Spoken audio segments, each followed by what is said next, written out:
Hello, all. Welcome.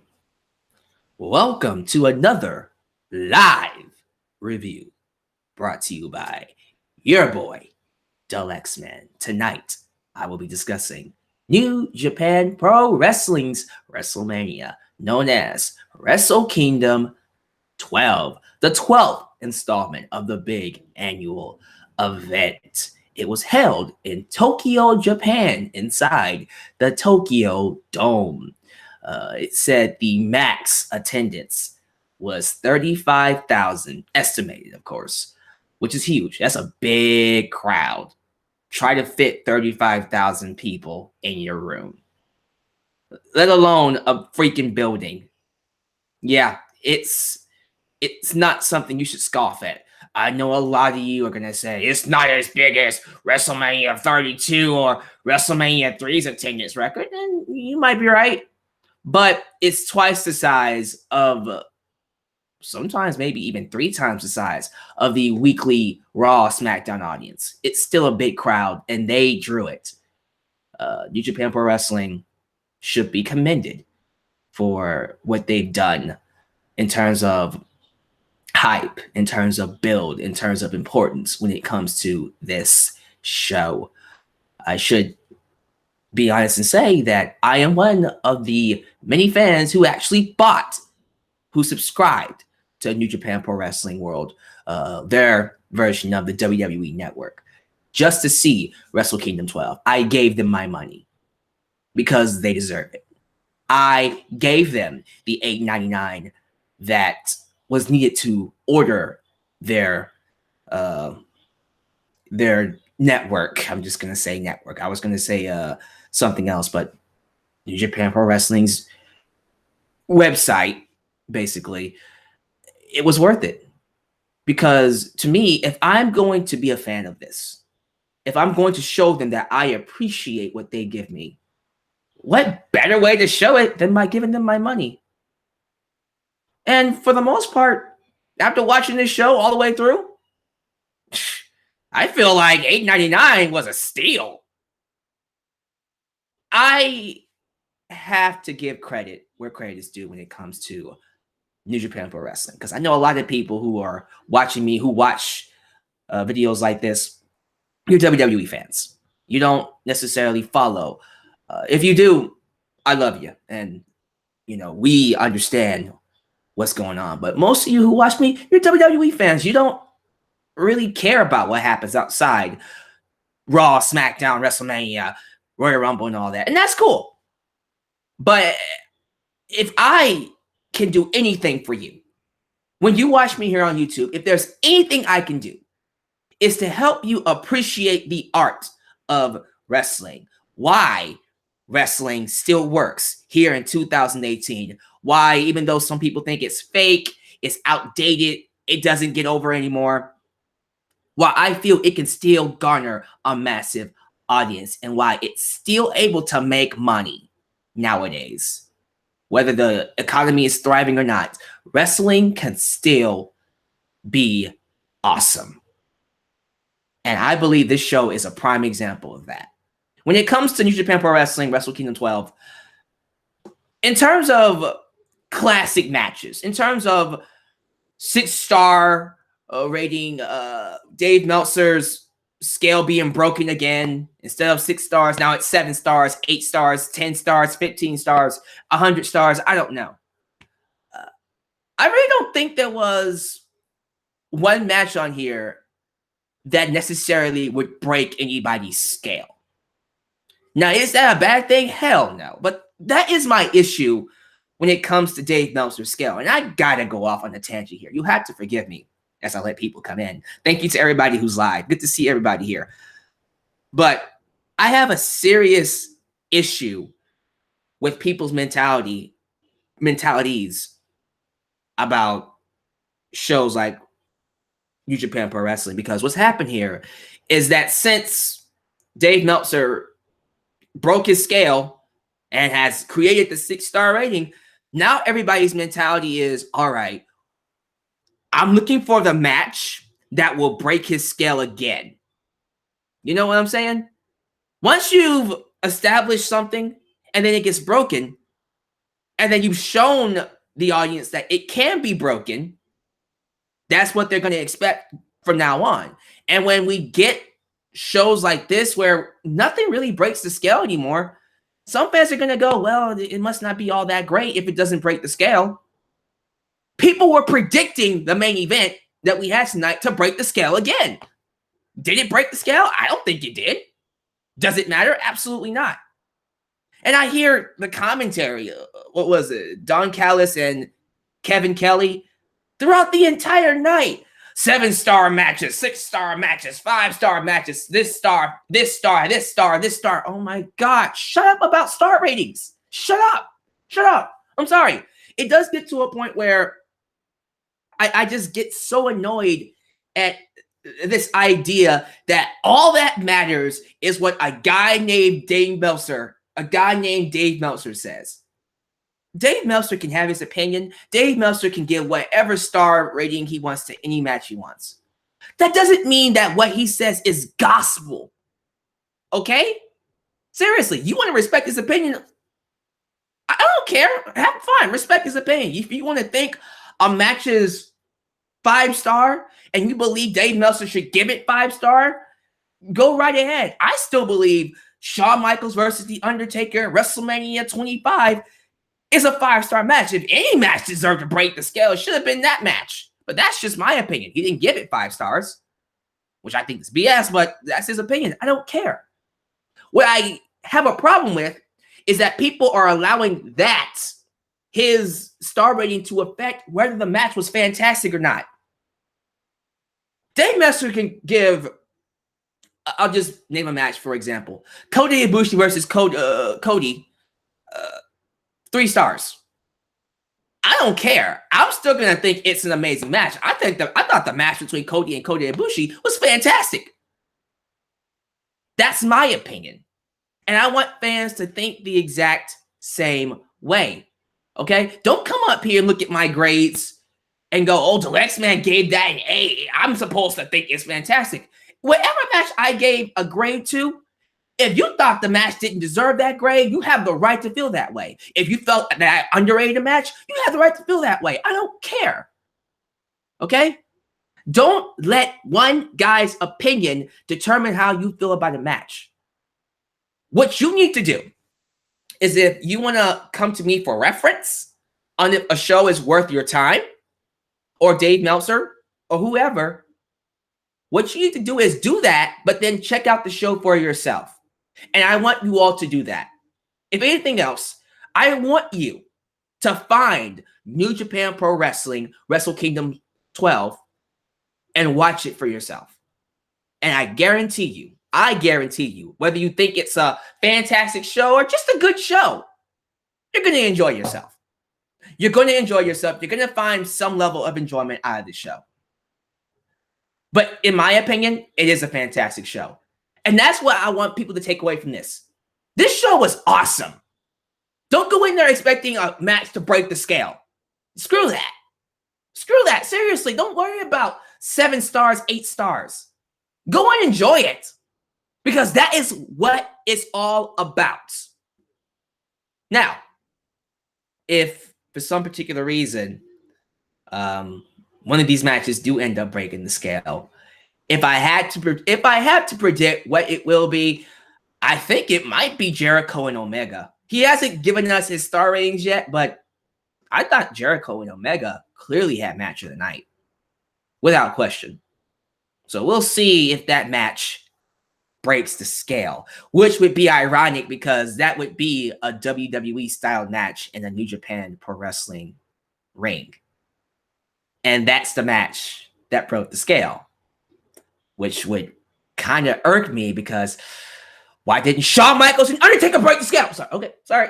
Pulling it back. With that said, thank you guys for joining me for this live broadcast. As always, if this is the first time you're watching me, you know what to do. Like the video and subscribe if you're not already subscribed. Like me on Facebook. Follow me on Twitter. Check out everything down below in the description box, as well as a link to my PayPal or Patreon for those who would like to help a brother out. And if you really want to help me out and help expand the Deluxe Man brand. Buy yourself a Deluxe Man t-shirt today at Pro Wrestling Tees. So for this review, I'm going to be reading some tweets because I have been tweeting while watching the show, and I want to reference some tweets just to kind of give you my full thoughts on each match. But I feel like for the most part, this has to be one of the best shows I've seen from New Japan. And again, I've only been watching New Japan for a couple of years now, and I believe every show they've done, good, great, amazing, fantastic. This show was fantastic. And like I said before, man, despite whatever star rating each of these matches get, did you enjoy the show? That's what really matters. So if you enjoyed the show, let me know down below in the comments how you felt about it. What was your favorite match? And then I will probably more than likely respond to you, whether it's live chat or in the comments after the fact that this is put up. But let's go ahead and get into it. The pre-show was that Japan Rumble match. That was basically all the people who didn't have a match on the card, and they were just thrown in there. Not much to talk about. Not going to give it a rating, really. It's just one of those matches that was just there to give people who showed up early something to look at. It's a pre-show match. It was done like the Royal Rumble. The only added stipulation is that you could be eliminated by pinfall. But yeah, that's about it. Some guy named, what was his name? What was his name again? It was a guy who was diagnosed with cancer, but he survived. He was a cancer survivor, which is really cool. Here we go. It's Masahito Kakihito. Is it Kakihito? Yeah, it's Kakihito. So Masahito. Yeah, I'm not even gonna try it again. That guy, the cancer survivor, won the New Japan Rumble, which is cool. Nice story. Nice feel-good moment. That's about it. So moving on from that, let's get to the actual show now. So we open up with the IWGP Junior Heavyweight Tag Team Championships. Roppongi 3K taking on the Young Bucks. The first tweet, and this is kind of funny, but the first tweet I have about this match, what's this? Psychology in a Young Bucks match? What a world we live in. Now, those of you who don't know what that means, it's well known that the Young Bucks aren't known for having the most, how do I put this, grounded in real life kind of matches. It's very highlight reel, spot fest, high flying, big moves, video game-y kind of matches, which in some cases is fine. I think that style of match works very well in PWG because that's the place to do that. That's where fans want to see that style. But when you're in a company like WWE or New Japan Pro Wrestling who appeals to a massive audience and you want them to believe that what they're watching is an actual sport, immerse them in a world where wins and losses matter, it has to be more grounded in reality. And a lot of times, I don't feel like the Young Bucks do a very good job at that. However, for this match, I thought they did a pretty good job. There was a spot in the match where one of the members of Roppongi 3K, it was either, I don't even remember their name, Sho or Yo, one of them. I'm going to go with Yo, whoever it was, does a dive to the outside, and he hits his lower back on the ramp. And throughout the entire match, the Young Bucks targeted his lower back. Every move they did had an impact throughout the match. There were points where whoever the member of Roppongi 3K was hurt, he couldn't even run across the ring. He tried to, but he fell down because his lower back was hurt. And then there was a part in the match where it was either Matt. I think it's Matt, the one that has dark hair. That's Matt Jackson. That one, him, also got his lower back hurt. And then that impacted the match too. And I'm thinking, oh my God, psychology. This feels like a real match. And then they still did the whole high-flying spot fest. Here's a crazy highlight reel of what moves we can do kind of stuff. But it fit. It was cool because it felt real. And that's all I ask for, man. Look, I'm cool with the spot fests and I'm cool with the crazy moves because I as a wrestling fan, am an action nerd. I love that kind of stuff. You can get me with that. There are times where it does get kind of ridiculous. Like if you do like a tombstone off the top rope and it goes through if it goes through 3 tables and you kick out at 2, no. If you do like a power bomb off a ladder and then it goes through a table and then he just pops up, no. Nah, I don't deal with that. If you get hit with a kitchen sink, you get stabbed with a knife, and then you get blown up by a bomb and then you kick out at 2, that's very ridiculous. But I'm making a point here. It has to feel real. And I kind of feel like this match was an example of them doing it right. And I wasn't actually mad that they won the tag team titles. They said that this is their first time winning the tag team titles at Wrestle Kingdom. They've defended the tag team titles successfully and unsuccessfully, but they've never won. They've never won the tag team titles at New Japan Pro Wrestling's Wrestle Kingdom. So they are your new 7-time tag team champions. That's a lot. Jesus, 7 times? Whoa. Okay, that's props to you. But yeah, good match. Really good match. You can argue whether this was your kind of match or not. I personally think it was well done. I have no issues with this match at all. Good stuff. Moving on. Young Bucks doing psychology in 2018. We're off to a good start. All right. So next is a never openweight 6-man tag team championship gauntlet match. Say that 3 times fast. Anyways, we got, I think it was the Bullet Club, which is Tama Tonga Loa, excuse me, and then Bad Luck Fale, the Bullet Club. They took on, let me see, what were the other teams? It's Taguchi, Juice Robinson, and Makabe. And then there's Chaos, that's Tomohiro Ishii, Yano, and Trent Beretta. Then there's the makeshift tag team of Michael Elgin and War Machine. And then there's Takashi, and Zack Sabre Jr., which is, I think, Suzuki Gun. Yeah, Suzuki Gun. Of course, Suzuki Gun. Okay. It was just a really kind of basic gauntlet match. I mean, it wasn't bad. I'll even say it was solid, but it's one of those matches where you watch and you go, okay, it's happening. It's fine. Basically, we had one team come in, they get eliminated. Another team comes in, they get eliminated, and then we keep going until we have a winner. Not much else to say about it. I mean, it was solid. I liked it. I didn't have a problem with it. I'm not necessarily jumping out of my seat like, oh my God, one of the greatest matches of all time. It did its job. It was entertaining. And we have new 6-man tag team champions. Chaos takes the titles away from the Bullet Club. And there you go. Not much else to say. I'm going to move on from this because nothing about this match stuck out. Unlike the next match. I cannot wait to talk about this match. So let's get to it now.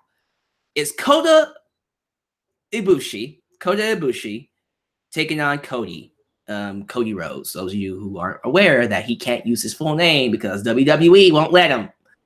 Although Rhodes is his father's name, whatever. I'm not going to get into that.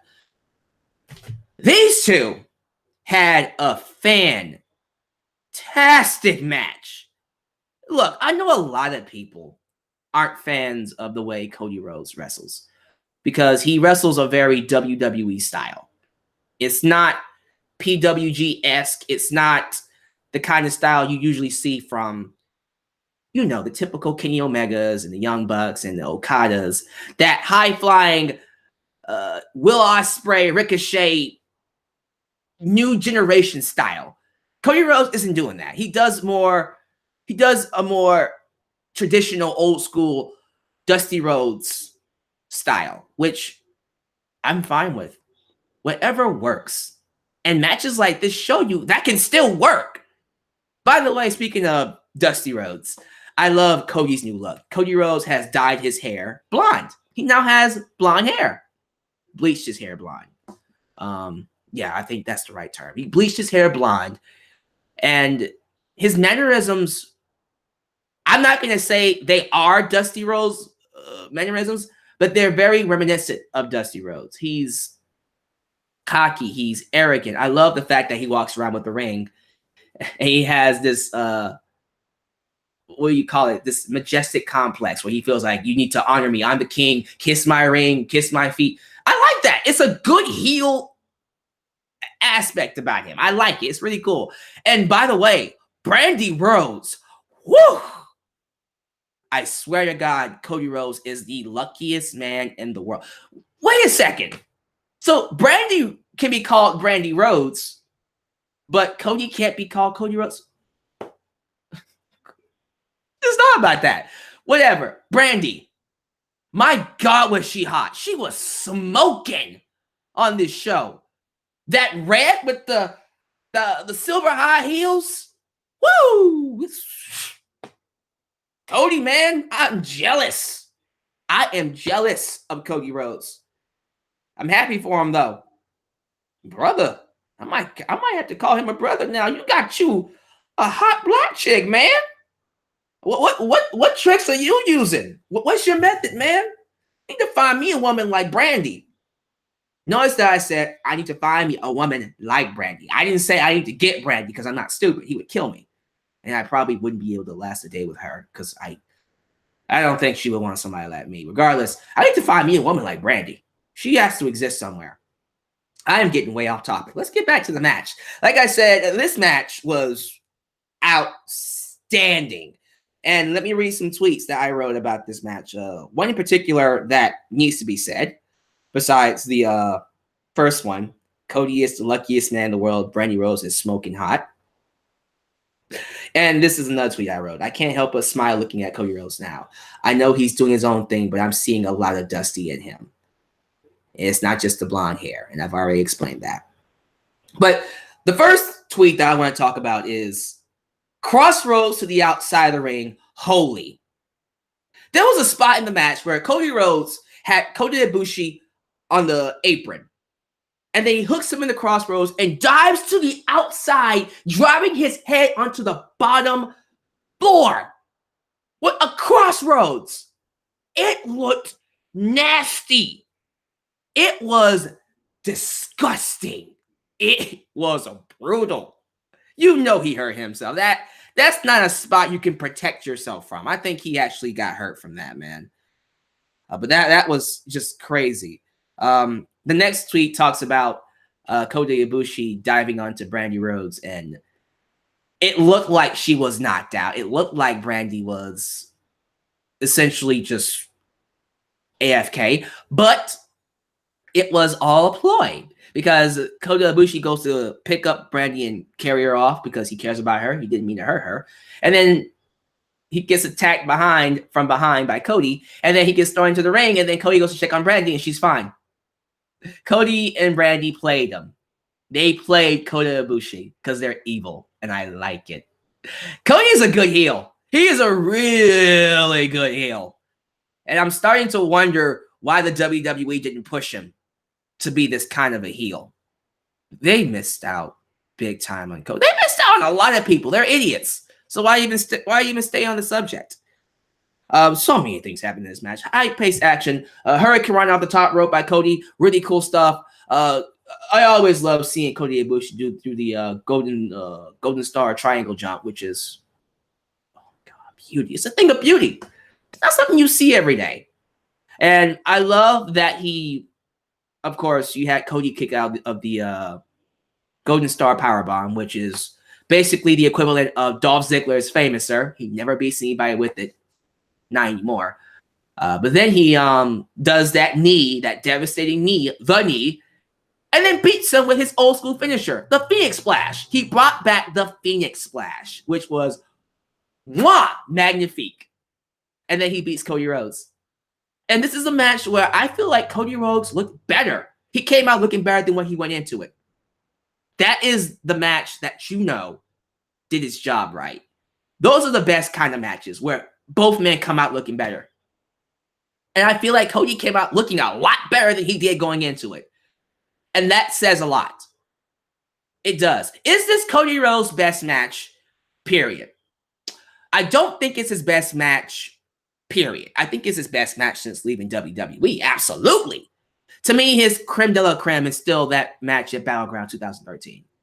The tag match with him and Goldust beating the Shield for the tag team championships. Big deal.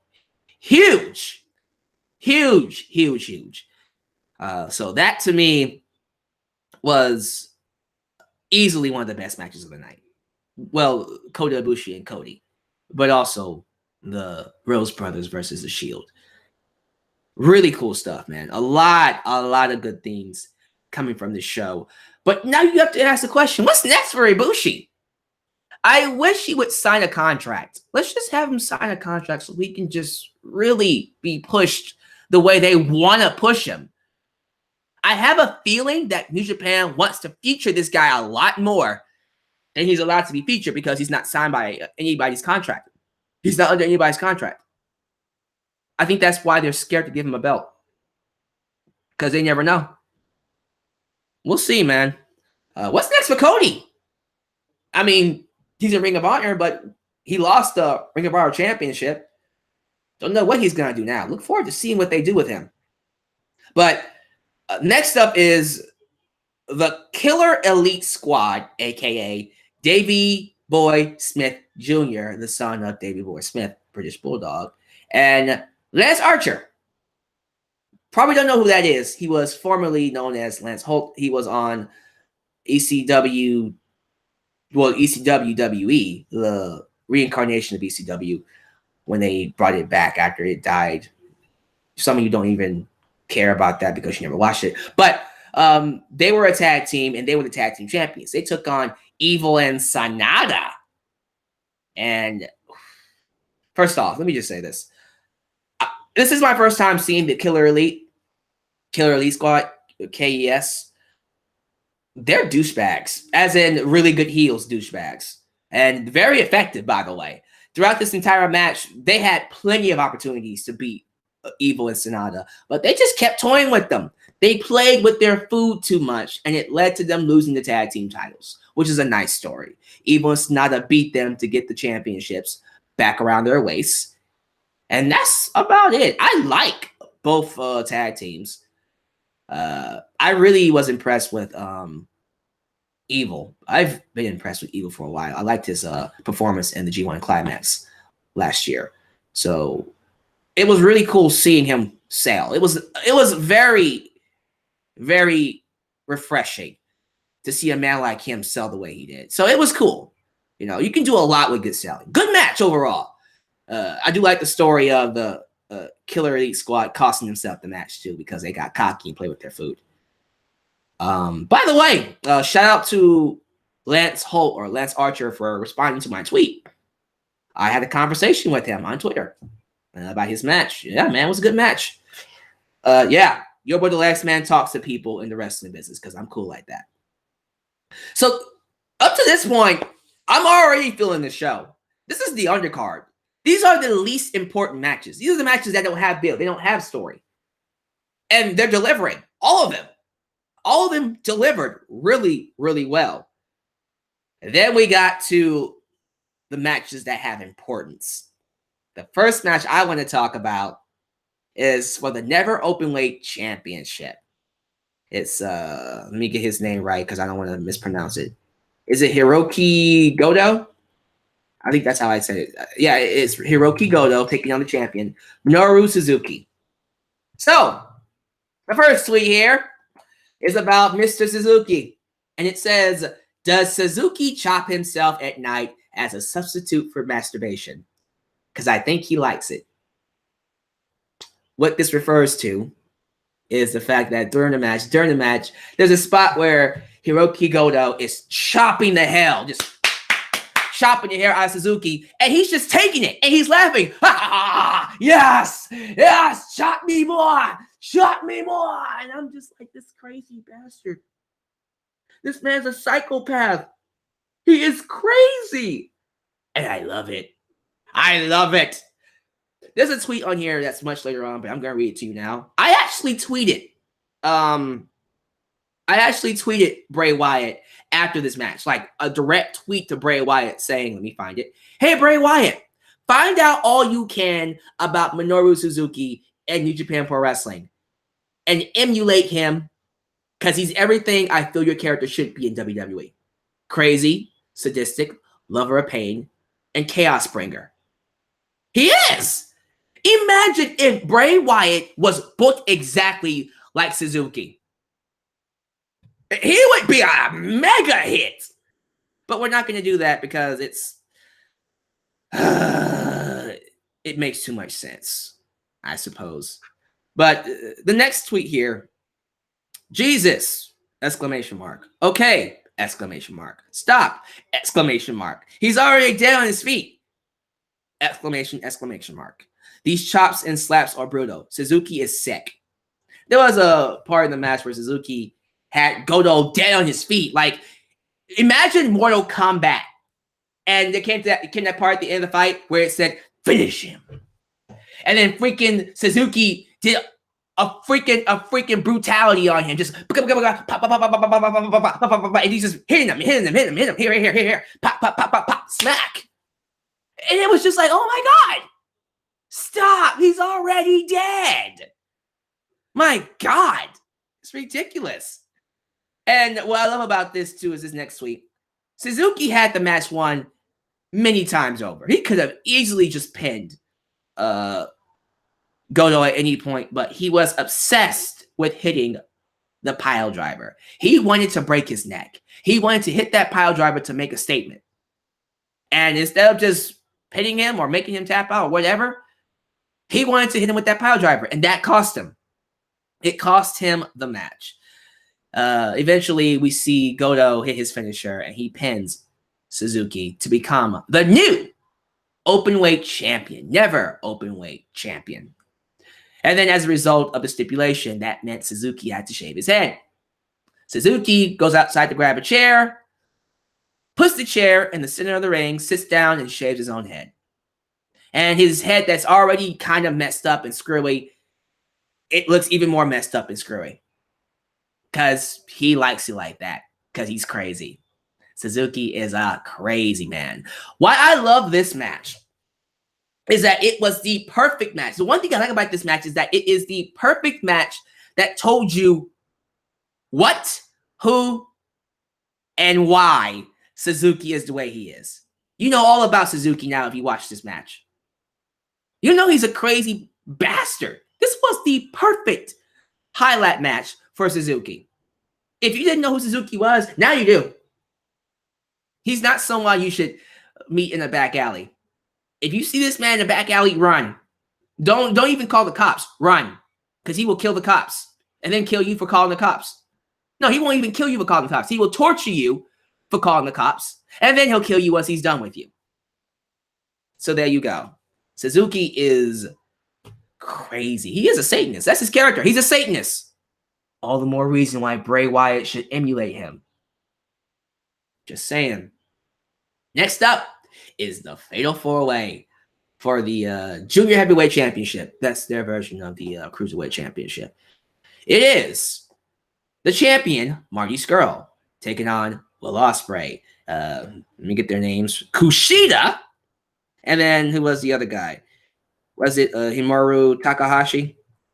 I think I say his name right because let me see. Yeah, Hiromu Takahashi. I said it right. Outstanding match. It was either this match or Jericho versus Omega that was match of the night.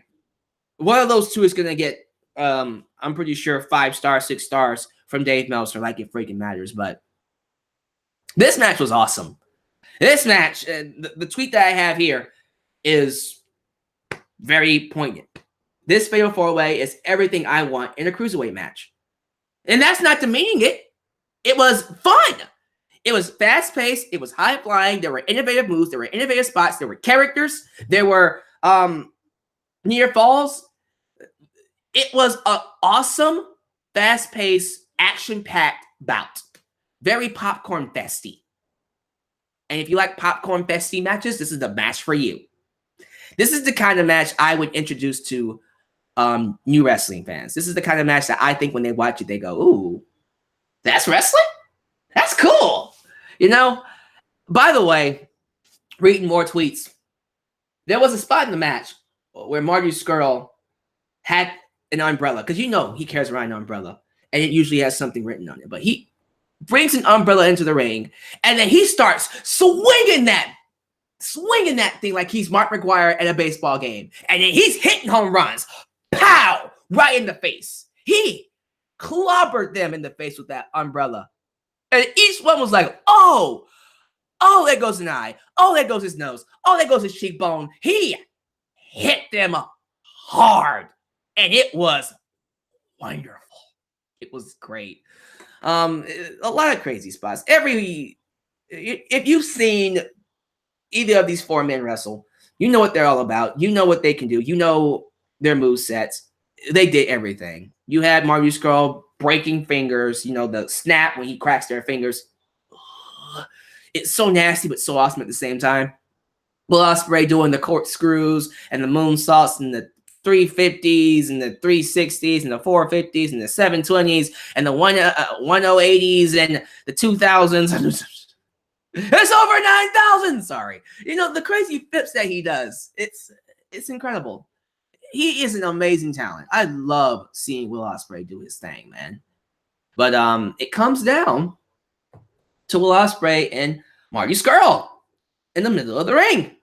And for what seems like a rare opportunity for this to happen, we see Will Ospreay hit the Oz cutter, his springboard cutter, on Marty Scurll and pin him. 1, 2, 3. He actually pinned Marty Scurll. Now, those of you who don't know the story or the history between these two, anytime Will Ospreay had a match with Marty Scurll always won. He always won. That is the story of Ospreay and Scurll. Will Ospreay can beat anybody and has beaten everybody that he's fought except for one guy, Marty Scurll. So it was actually really cool for him to finally get a pinfall over him. But I will say this. Yes, Will Ospreay won the match. Yes, he is the junior heavyweight champion again. But you need to avoid Marty Scurll like the plague. Because anytime you go one-on-one with him, you lose. So Will Ospreay better pray to whatever God he believes in that he doesn't get Marty Scurll again in the future. Because if he gets him again, I can't promise you he will keep that belt. Because that's the story of his life. Anytime he fights, excuse me for a minute. Yeah, anytime he ends up fighting Marty Scurll, I am looking for something. I apologize. For that championship, he loses for any championship. So avoid him like the plague if you want to keep that belt. But yeah, man. My God. Awesome match. Outstanding. Then we go on to I think this is where we do the Intercontinental Championship match. Yeah.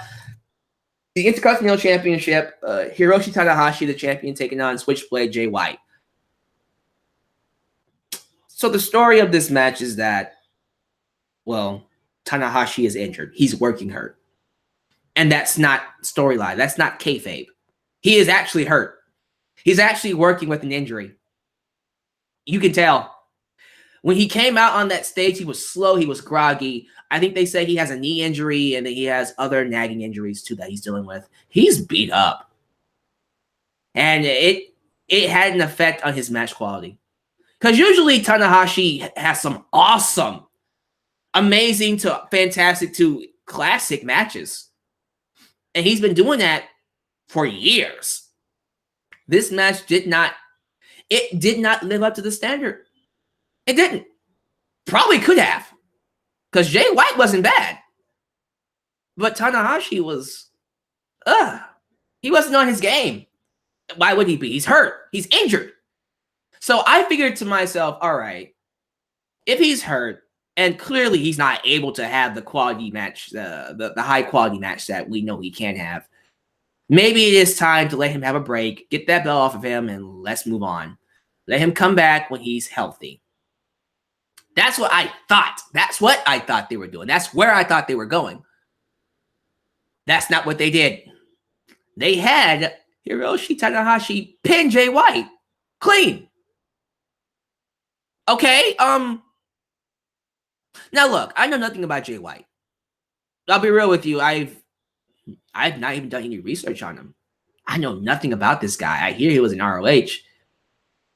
He looks like a mixture between Kenny Omega and Jimmy Jacobs. Seriously, that's the best way to describe him. I don't really know what he's all about, which is what the commentary said. Commentary even admitted there's not much to know about Jay White. So I was like, all right, whatever. I thought, what a good way to come in for people to at least be interested in who you are by beating Tanahashi. Injured, yeah, but you still beat him for the IC championship. But now that he lost, I don't really care about him. You know, I think that's the downside to matches like this.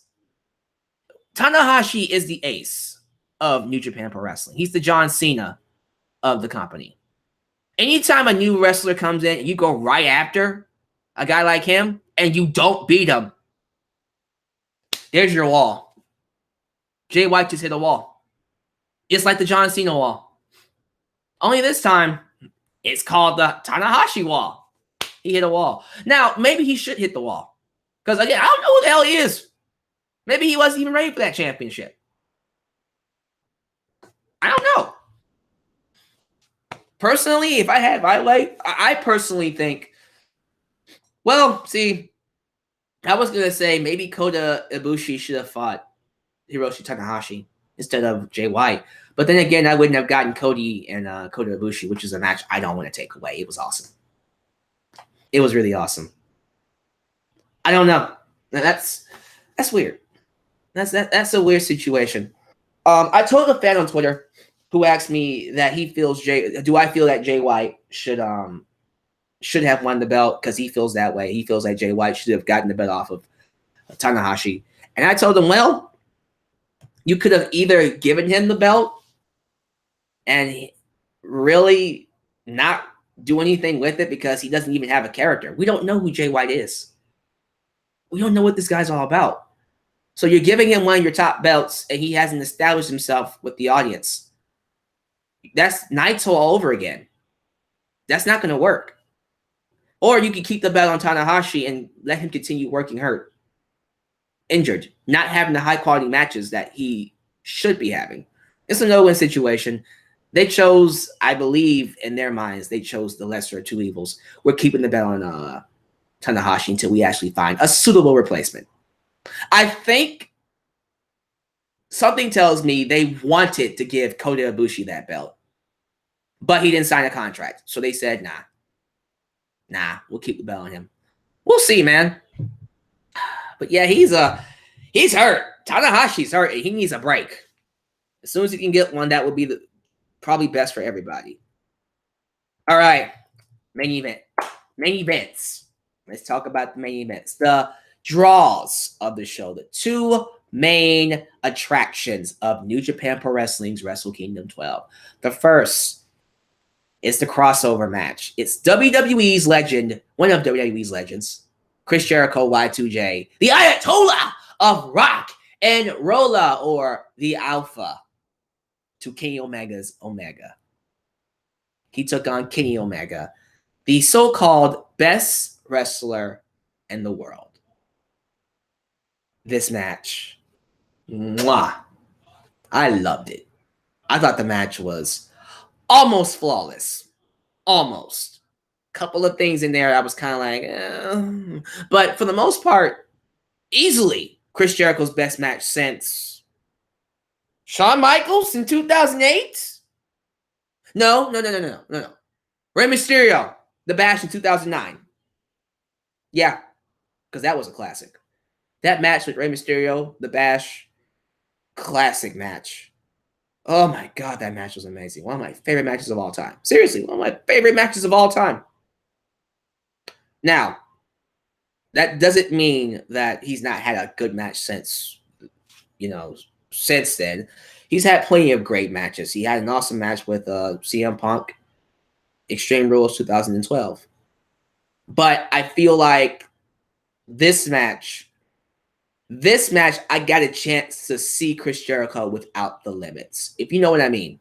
See, in WWE, wrestlers aren't allowed to do certain things. They aren't allowed to go outside the box as often as people in New Japan can. And Chris Jericho was allowed to do it. And I think because of that, we got a glimpse of the quality wrestler he has always been. Because Chris Jericho has always been this good. It's unfortunate that he's not been able to have matches like this because of circumstances. But now that there aren't any restrictions, my God, he's showing you why people call him one of the best in the world. The best in the world in his mind, but one of the best in the world. Kenny Omega, of course, he did awesome. That's Kenny Omega. It's Kenny Omega. Come on now. He broke Dave Meltzer's scale, if that means anything to you. But this guy, without question, is one of the best performers in wrestling. You would be crazy not to think he isn't. Find me somebody right now better than Kenny Omega. Don't worry, I'll wait. All right, then. You probably named like maybe one person. AJ Styles, right? I'm pretty sure y'all said AJ Styles, which I would go, okay. Someone else probably just said Okada, which I would go, all right. Maybe Cody Ibushi. What is that, 3 people? Maybe? All right, then. It's not easy to find a better wrestler than Kenny Omega. So you put these two together, you were going to get a good match. You were going to get something worth your time.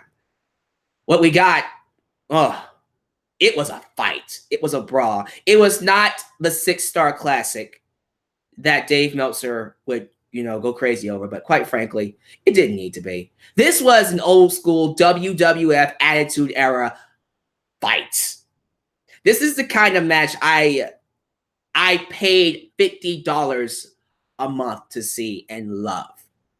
And it feels good to get this kind of match here in Japan Pro Wrestling, especially when you have that strong style wrestling, the strong style wrestling matches happening throughout the evening. It's good to get a WWF hardcore, WWF Attitude Era like match. And for what it was,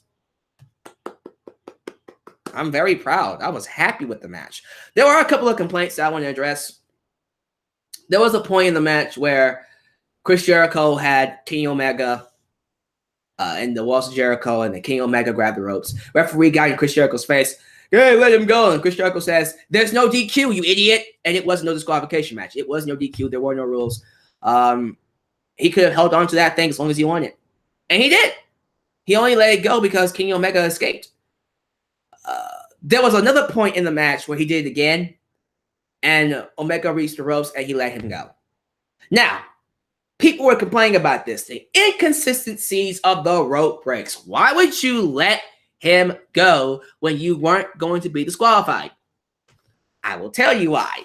Because although it's a no DQ match, you still have to pin them in the center of the ring. It's not false count anywheres.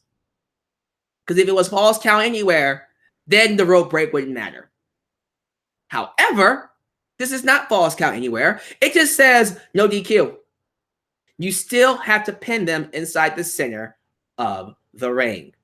Meaning, for Chris Jericho to beat Kenny Omega, even if he was to tap out, if his arm is sticking outside the ring, that's a rope break. He can't win the match that way. He can keep the hold on, but he's not going to win the match.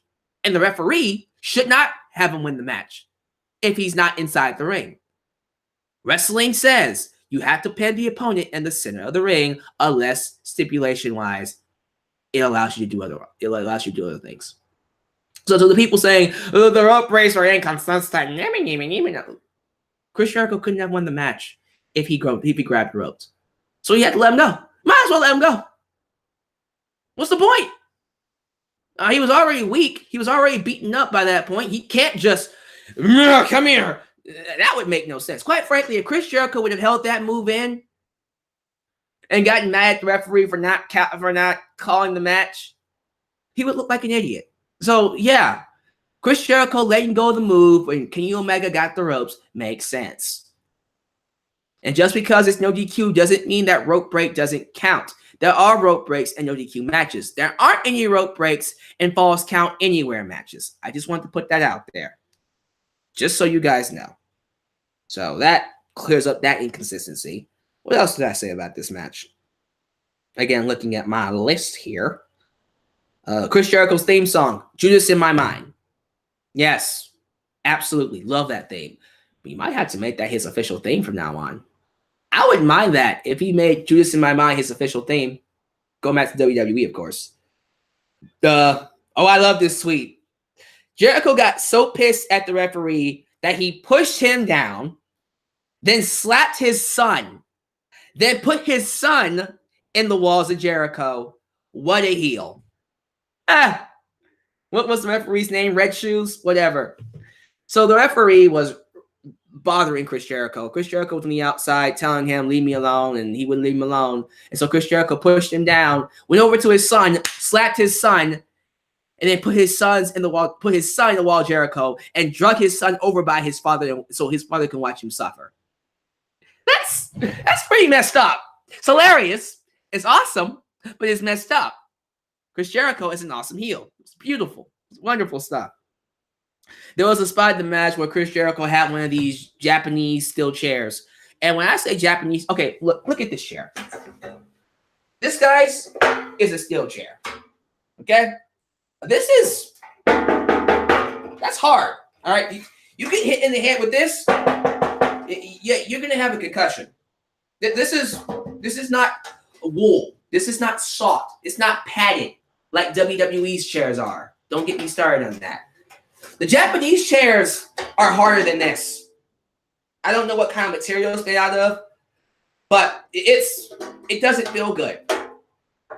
Chris Jericho got one of these chairs, and when I tell you, he broke it over the face of Kenny Omega.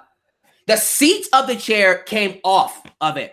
He hit Kenny Omega's face so hard with the chair, he broke the chair over his face. He literally broke the chair over his face. And it was a Japanese chair.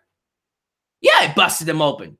Well, I don't think that wasn't the spot that busted him open. I think the spot that busted him open was when Chris Jericho, it was the spot where Chris Jericho had Kenny Omega's face in the corner because he had the chair set up in the corner, and he grabbed Kenny Omega's face, and then he threw it. He threw his face into the chair, bent the chair, and that's how he busted himself open.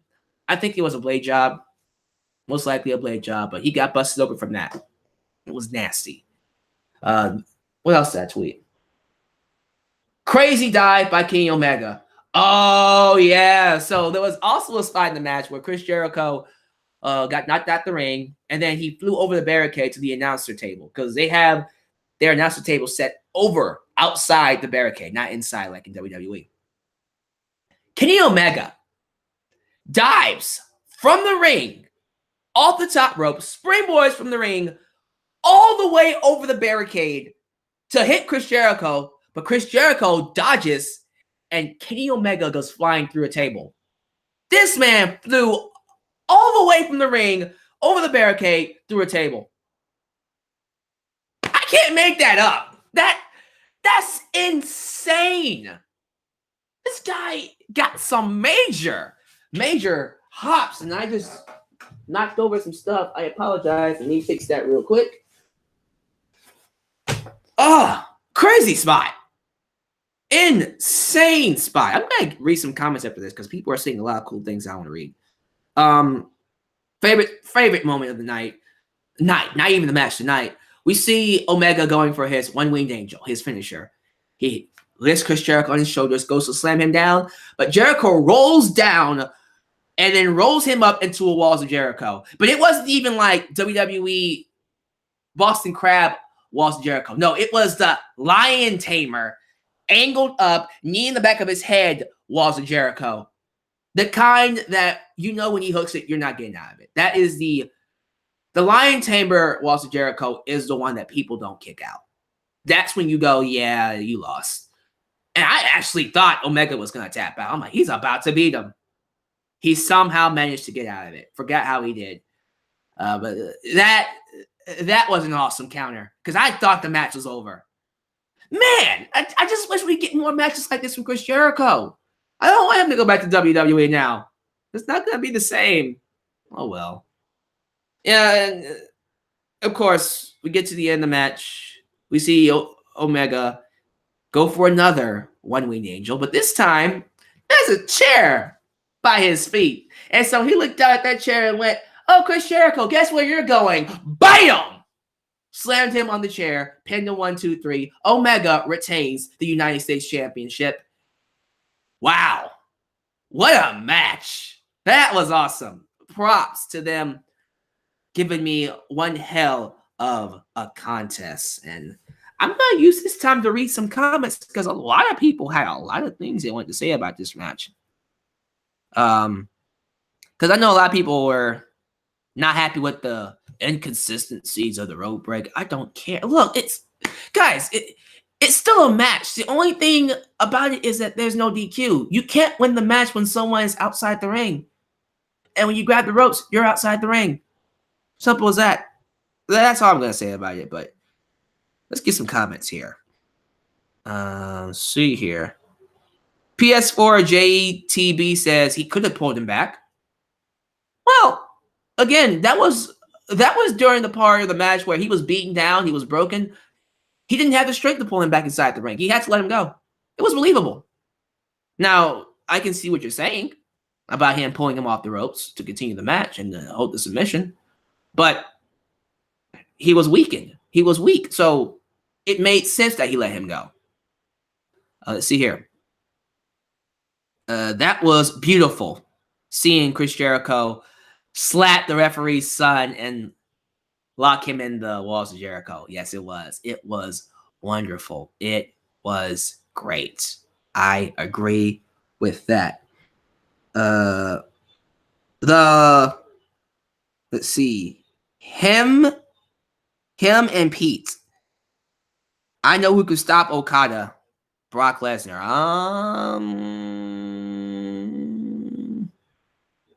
Are you saying Brock Lesnar's coming to New Japan? You better stop that. Let's see here.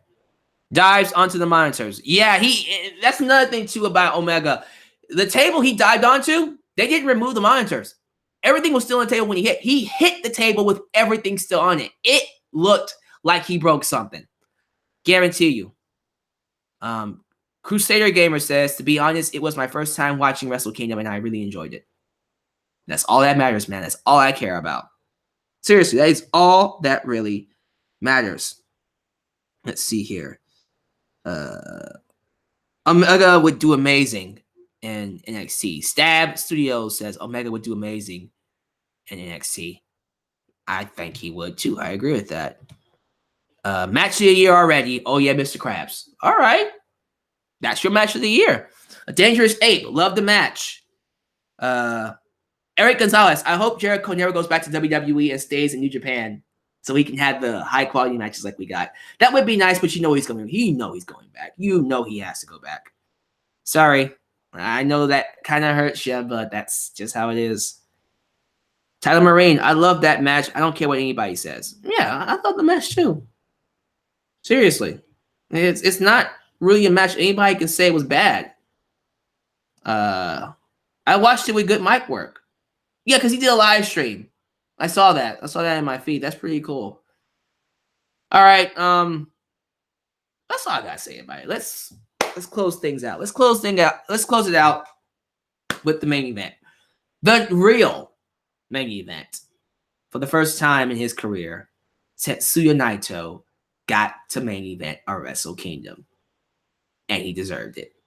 So Tetsuya Naito took on Kazuchika Okada for the World Heavyweight Championship, the IWGP World Heavyweight Championship.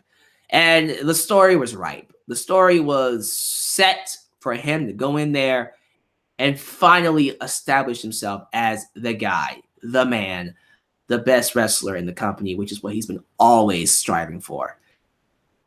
As you guys know the story, Naito at one point was supposed to main event a show, but because the fans didn't like him, and then New Japan Pro Wrestling was not very confident, unconfident about him being a top guy, they had the fans vote whether or not Naito and Okada should close the show. They didn't close the show. The fans decided not to give the main event to them. And since then, Tetsuya Naito has been on a warpath. Tranquilo, Tetsuya Naito was born. And since he transformed into this nonchalant, apathetic, I don't care about you, I only care about myself persona, he's gotten over. He's gotten over with it. And he arguably is the most popular wrestler in New Japan Pro Wrestling. So you see him make the transformation. He goes and beats his idol, Tanahashi, goes to G1 Climax, wins that, and then goes to main event Wrestle Kingdom. And so you're thinking to yourself, there's no way in hell that they're not going to give that belt to Naito. The story is too perfect. The story is too perfect for him not to win the title. Right?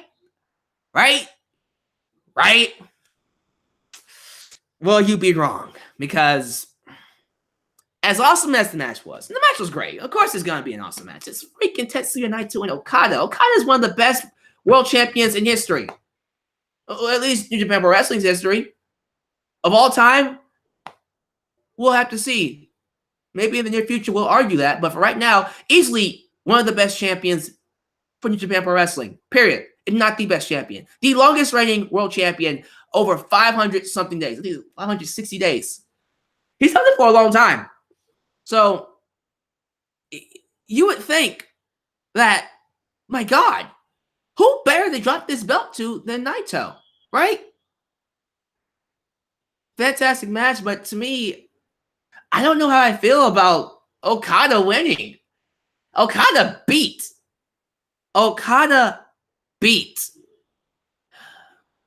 He beat Naito. He beat him. It's crazy to me that freaking Okada got a victory over yours truly. I don't like the fact that hold on for a minute, guys. Let me take care of this. I accidentally blocked somebody I didn't mean to block. Shoot. Sorry, kid. All right, he's cool. Sorry about that. Didn't mean to do that. All right. I had a troll in the comments I had to get rid of. Someone being racist. Thank you for calling them out, guys. All right. This was the perfect match for Naito to win. It was the perfect match for Naito to win that championship, and I feel like they didn't give it to him. They didn't give it to him, man, and that's kind of disappointing. It's kind of disappointing because, first off, the story was perfect. It was the perfect story, the perfect time for him to win that belt. He failed to get over doing things the right way, and then he did things his way, and now he's being seen as the greatest of all time, and then he couldn't top him.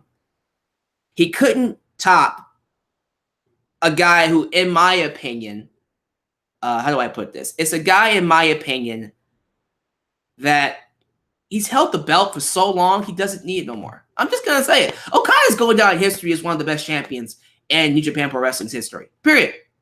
He doesn't need the belt no more. He doesn't need it. But they decided to keep the belt on Okada. He's still the champion, and I'm sitting here going, okay, Jesus Christ. Naito can't beat him. Omega can't beat him. Tanahashi can't beat him. Evil can't beat him. Shibata can't beat him. He's held the belt for what's going to be maybe 2 years. If he reaches June 2018, he would have held the belt for 2 years straight, which is unprecedented, which is not something you see nowadays, which is crazy. But it is going to make you wonder, who the hell is going to beat him for this belt? I thought thought Tetsuya Naito was the perfect one. They can always do a rematch, but man, who's going to beat Okada? I would love for it to be Kota Ibushi, but I doubt they're going to have him do anything. If Kota Ibushi's not signed to a contract, he's not winning no title. I would love for it to be Shibata, but I seriously doubt they'll let him wrestle again. I'm just saying. Let me ask you guys. Who do you think should beat Kazuchika Okada for the championship? Now that Tetsuya Naito got his shot and lost clean, who should beat Rainmaker for the title? Who should be next to line? Let me know. But yeah, guys, that's interesting. That my friends was quite the main event match. That my friends is a match that how do I put this? It's a match that if you look at it from the quality, the performance standpoint, yeah, fantastic match. Very well done. Might go down as one of the best matches this year. But the decision made to keep the belt on Okada it kind of makes you go, that's just it. I don't know. I'm always going for what's the best story. And I kind of feel like the best option would have been to give that belt to Tetsuya Naito. So I'll say it like this. To me, match of the night, Chris Jericho and Kenny Omega. Absolutely. They had the best match of the night. But it doesn't mean that the main event was bad. The decision to keep the belt on Okada, it's a decision, but at the same time I go, that was probably not the best. But overall, fantastic show. An awesome show from New Japan Pro Wrestling. So I ask you, the live chat, the people watching me, what is your favorite match that you got to see tonight? What is the match of the night for you? Who had the best performance? What's your favorite performer? Who's your favorite performer? What grade would you give the show? Talk to me. Talk to me in the comments. Talk to me in the live chat. I'll spend a couple of minutes looking at my invisible watch. I'll spend a couple of minutes checking out the live chat here. See how people are doing. Let's see. Dangerous Ape. Will Ospreay versus Omega. Please do it. Book it, New Japan Pro Wrestling. That would be an amazing match. They would kill Omega and Will Ospreay. Great. Notorious MMA says the show is an A+. That's the highest grade. Stephen M says show is a solid A. Manny Brown says 1, 2, 3, 4, 5, 6, 7, 8, 9, 10. 10 thumbs up. Suzuki's entrance is my favorite thing. Yeah, he actually has really good entrance. MNW2 Shibata for champion. So you're hoping Shibata comes back and gets a rematch. Let's see here. 10 out of 10. Lucha Guy says the show is 10 out of 10. Cool. Crusader Gamer gave it an A. Oh, yeah, Mr. Krabs gave it 12 out of 10. Broke the scale for him. Uh-oh. MNW2 says it's a 7-star. 7-star. Not Manny Brown's giving it A+. Super A+, as a matter of fact. Fernando Estrada, 10 out of, not 10 out of 10, 9 out of 10. The Beat Jr., 5 stars. Let's see. Omega versus Cody Rhodes for the championship. I mean, I wouldn't be mad at that. I think that could at least, we have a story behind that. I think we can do better than that, though. Let's see here. Stab Studios. Sorry, Stab Studios. I gave it an A, even though I saw one match. I would recommend you watch the entire show, though. Although it's a long show, it's like 5 hours and 30 minutes, minus the pre-show. It's long. James Forcum says Dave Meltzer would give this match 11 stars because it involves Kenny Omega. Calm down. Calm down. All right, guys, that's going to be it. I'm going to go ahead and stop there. thank you for joining me for this live stream. You guys are awesome. I really enjoyed this show. Definitely a fantastic show. Might end up being show of the year already. Good luck to all the other wrestling promotions topping this show. Don't think you'll do it, but you can try. This is your boy, Deluxe Man, signing off right here in Deluxe Man's World, and I'll see you next time in my next video. Peace.